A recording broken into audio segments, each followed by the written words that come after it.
Already the country's largest and busiest land port of entry, the Beitbridge border post has been experiencing commercial traffic congestions over the last few days. A gridlock of nearly 2 kilometers caused by a snail-pace movement of trucks has been a usual spectacle since Wednesday. Some truckers say they wait for as long as 24 hours to cross over to Zimbabwe. Since like yesterday, we've been in the queue, pushing the queue. The queue is not moving. It's not moving at all. So I don't know if there's anything or something we can do. I don't know. I'm from Johannesburg. I'm going to Zambia. I've been here since yesterday. Okay, it's just that we were still preparing the paperwork with the agents. So about the queue is not much long. Yeah, it's just that we're waiting for the papers to the. Across many routes, intra-African travel costs are higher than intra-European travel. That's not a small annoyance, it's a structural problem that makes doing business inside Africa harder than doing business across Europe. What do I mean by this? What I mean is that the high cost of moving people and goods within Africa is not just an inconvenience or a small inconvenience. It's a deep structural barrier or a deep structural problem because it limits trade, discourages investment, and makes it ironically cheaper for many African countries to import from Europe or Asia than to trade with their neighbors within Africa. The African Continental Free Trade Area was meant to change that situation. It's the biggest free trade agreement in the world by the number of countries that signed. 54 countries signed this agreement. But is it really the game changer we've been waiting for, or is it just another African dream on paper?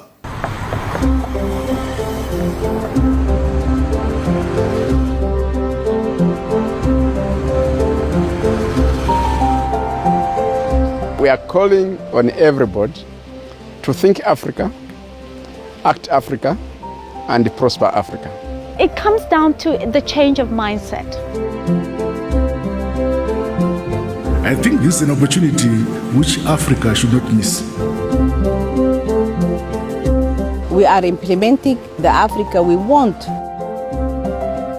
A lot of the countries understand that this is good for them, that it is a game changer. This is an historic moment for our continent.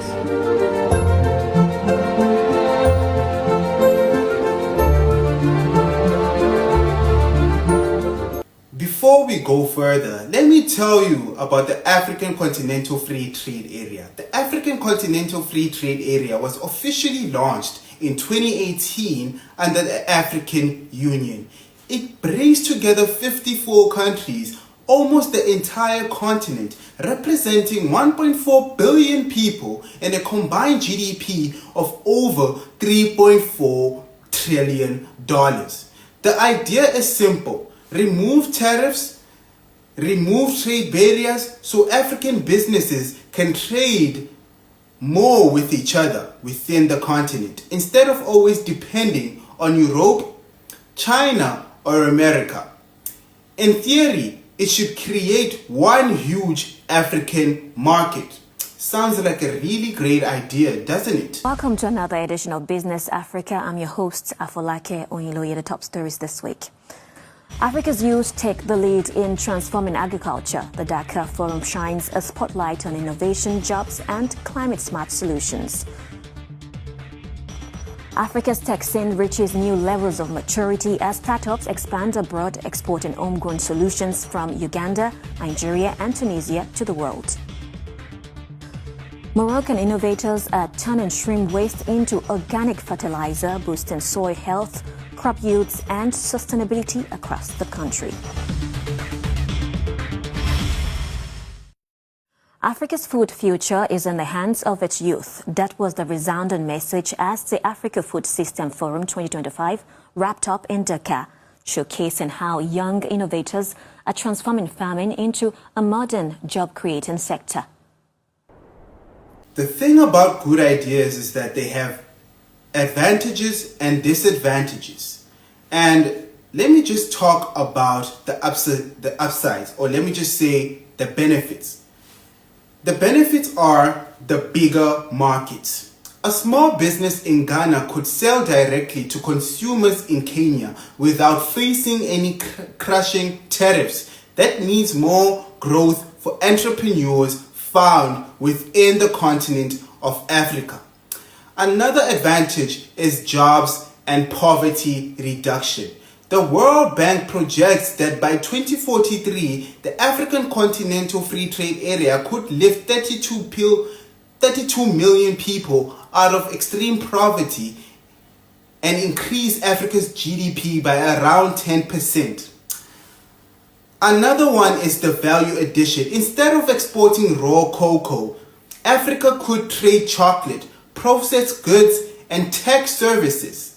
That means more money staying here within the continent and more jobs for young people within Africa.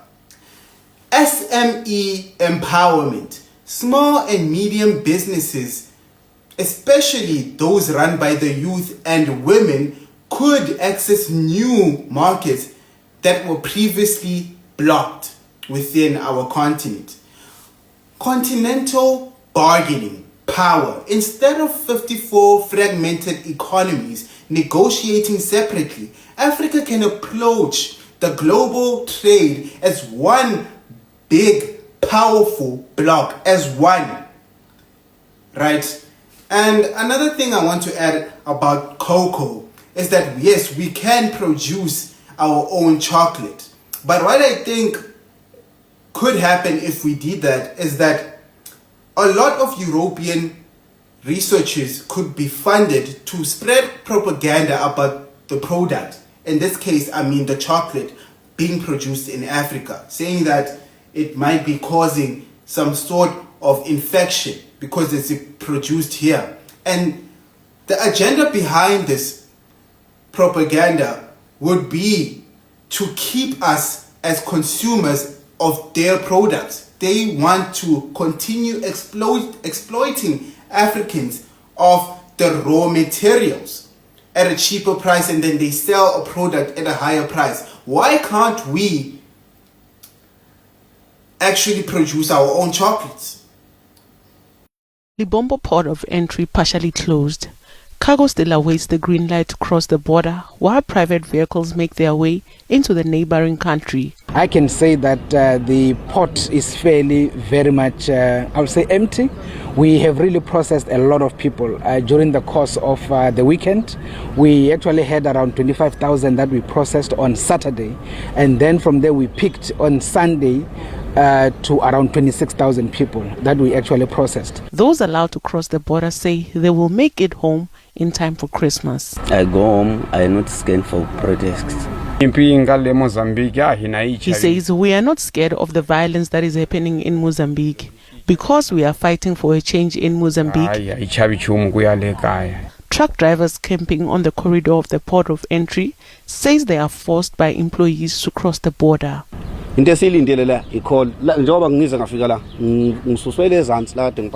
I am waiting for is a call. Just how I got here, I was moved from where I parked to here. Now I am told I must wait again, as others have been blocked in Mozambique, which shows that truck companies in South Africa don't care about their drivers at all. Right, but here's the reality check. The African Continental Free Trade Area sounds beautiful on paper, but on the ground it's complicated. Here are the problems associated with it. Firstly, is the infrastructure problems. Bad roads, slow ports, expensive flights. These make goods more expensive than they should be. And the problem is that African leaders do not want to invest on developing their fellow African countries. Another problem is non-tariff barriers. Even if tariffs are removed, paperwork,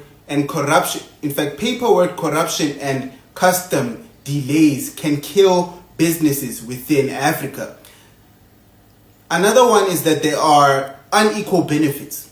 Bigger economies like South Africa, Nigeria, Egypt may dominate smaller countries may risk being swallowed, right, by these dominant economies.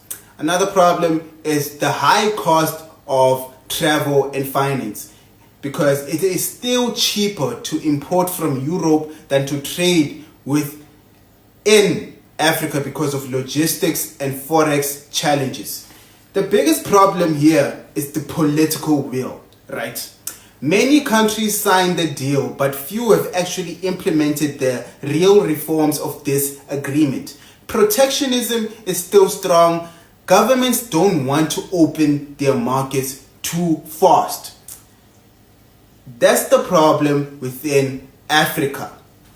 So yes, the African Continental Free Trade Area could transform Africa, but without serious investment in roads, airports, rail, energy, digital systems, and entrepreneurs, it risks just being another agreement collecting dust. Thank you for having me. Well, thanks for making time. We appreciate it. Please tell us more about this annual report and how it was compiled, as well as the role borders play in driving the continent's economic growth. I think let's start with how was it compiled, and if you can give us more background on the report. Definitely. Navigating the complexities of global trade has never been more challenging.